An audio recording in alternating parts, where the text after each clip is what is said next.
What is up? It is Ethan with 3 Wine Sports, and I wanted to talk about Team USA.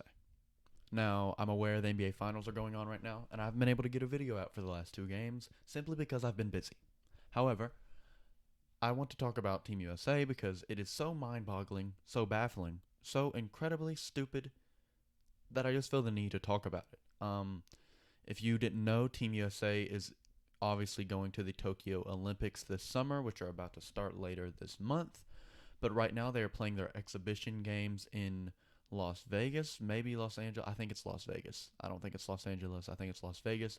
They're playing their exhibition games. Teams from other countries are coming to the United States to play in Las Vegas. Um, and Team USA has lost their first 2 games. They lost. What game was that? What day was that? It was a few days ago. They lost to Team Nigeria, and then just yesterday they lost to Team Australia. And I want to talk about both games because they're both equally as mind-boggling. Maybe Team Nigeria is a little bit crazier than Team Australia, but I still feel the need to talk about both of them. And I'm going to talk about Team Nigeria first, simply because that one happened first. So let's get started. Um, Team USA lost to Team Nigeria, and I want to go over some of Team USA's players because this isn't like a U19 team where not everyone's good. Everyone on this team that's getting minutes is very good, and while they are missing Devin Booker, Drew Holiday, and I think Chris Middleton is playing as well because they're in the finals, this team is still this team is an all-star team. So you got Kevin Durant, Damian Lillard, Jason Tatum, Bradley Beal, Bam Adebayo. Try not to miss anybody. Draymond Green's on there. Jeremy Grant. Um, I don't want to miss anybody. I don't have it pulled up. I'm just going off the top of my head, but you get it. And if I missed anybody, I'm sorry. Um, Man, I feel like I'm missing somebody. Anyways, uh, this team shouldn't be losing to any team in a global country v country competition. It just shouldn't happen. I'm aware there's countries with good players, but there's not countries with as many good players at nearly this high of a level. For example, a team like Slovenia, who's going to their first Olympics for basketball behind Luka Doncic, has a superstar, but no one else on the team is any good. So while they have a superstar, they're not expected to go super far in the Olympics because they only have one guy.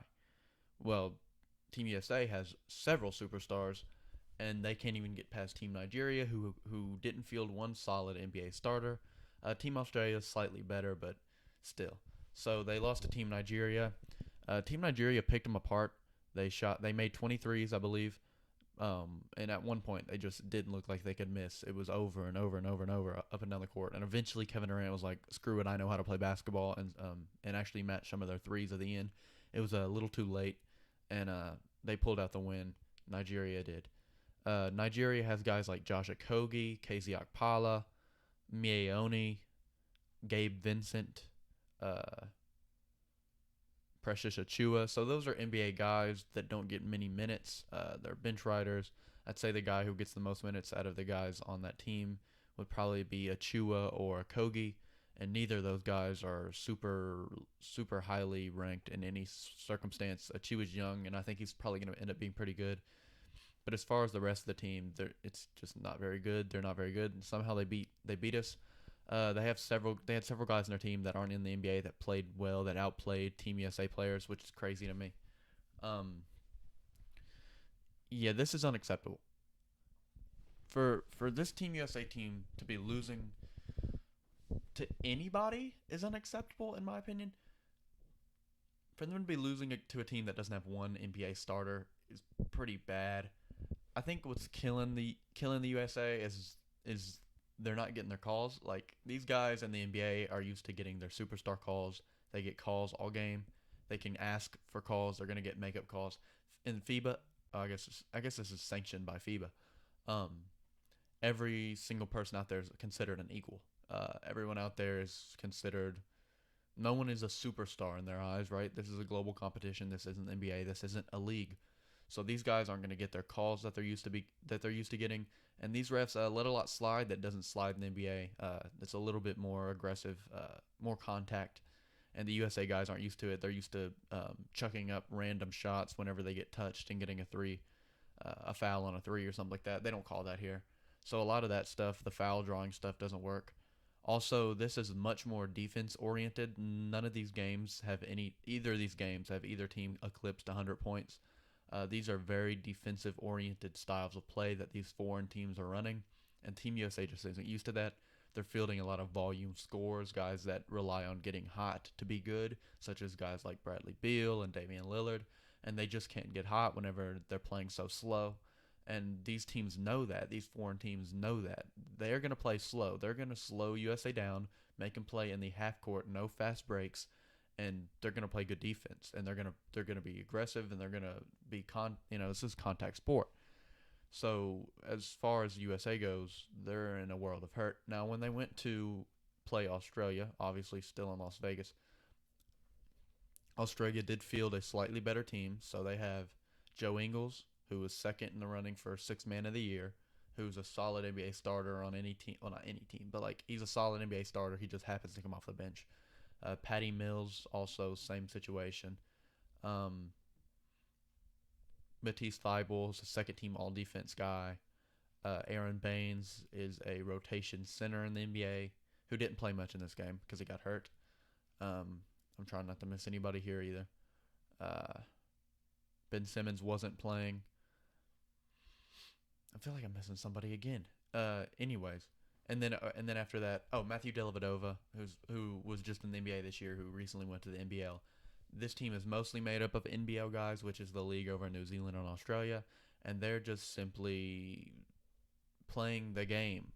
This is their style of play. They play slow, just like Nigeria. They play a high defensive-oriented game, and they score when they can. But their most important aspect, what they need to do to win, is keep USA from getting hot, keep USA from scoring, and that's what they did. Patty Mills played a very, very good game. I think he had 22 points, and Joe Ingles had 17. I think Kevin Durant had 21. I could be wrong about that. I think it's around there, though. The only guy on Team USA who had a positive plus-minus was Kevin Durant with only a +1. So everyone else was a negative impact on the game. No one but barely Kevin Durant was leading to winning basketball, whereas Australia, I don't know if they had a single guy that was negative.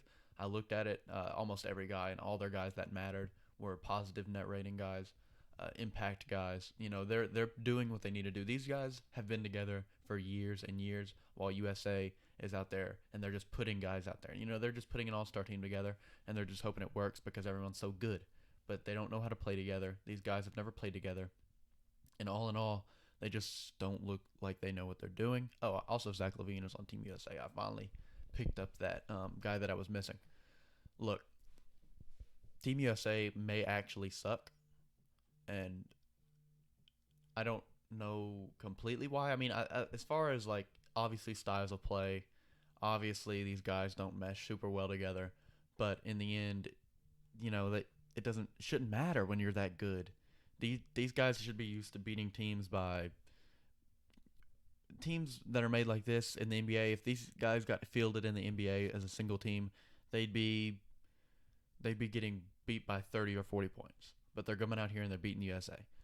That's the way the NBA works. The styles of play are different. But as far as this goes, they should still be beating these teams by 30 points. Like, I'm aware these teams are good, and they're putting professional basketball players on the floor, which is really all you need to do to have a chance at winning a professional basketball game. However, it shouldn't really matter. Kevin Durant is supposedly the greatest player in the world right now. It shouldn't really matter who's around him. He could have a bunch of scrubs around him, and he should still be winning these games. There's very few teams that, if Kevin Durant went out there with 4 scrubs, should be beating this team. I'm sorry, it just shouldn't happen. Argentina's probably pretty good. Spain's probably pretty good. The teams that are usually pretty good, Australia, those teams would compete. We should have never lost to Team Nigeria. That's unacceptable. So what do we need to do to fix this? I think we need to establish a top 3 scoring options, right? So Kevin Durant, Damian Lillard, and Jason Tatum, I would say, in that order, would be our 1, 2, 3 scoring options. And everyone else should be given a role and play as a role player. Now, I know they're not used to because they're all stars, but it shouldn't matter. If y'all want to win, you need to have a role. We need to develop a rotation, a real system, and that's the only way we're going to win this. So, and also Greg Popovich needs to actually coach them. You know, they're just going out there and having a shoot around. They're just going out there looking like they're having an all-star game, having fun out there, and then they lose, and that's not fun to get embarrassed in front of a global stage. So I think Greg Popovich actually needs to coach them, you know, X's and O's, something, run some plays, something, and not just tell Damian Lillard, please save us, like they were in this game. That's what they were doing. They were handing it to Damian saying, please save us, make a shot. And a lot of times he just didn't. So, yeah, I would still say the best bet in the Olympics would obviously be the USA. I think it's hard to bet against them. However, don't be surprised when one of these teams that you didn't expect to win ends up winning. I wouldn't be surprised if Australia made a deep run. I wouldn't be surprised if Spain, Argentina made a deep run, or even a team like Slovenia, who is not a very good team, but plays the same style of um, slow ball and team basketball with a good defense, but they also happen to have a superstar who could lead them when they need him. So a team like that can make a deep run as well. Don't be surprised when this Team USA loses to like a country you've never even heard of. I know that's crazy to say, but if they don't get their stuff together, it could very well happen. That's really all I wanted to talk about the situation, and don't be surprised if there's another video if we end up losing in the Olympics, because I think there's a good chance that actually happens. I'm also going to try to keep getting content out about the finals. I'm pretty busy with stuff. But yeah, that's as far as this video goes. That's it. Thanks for watching. Leave a like and make sure to subscribe. I'll see you on the next one.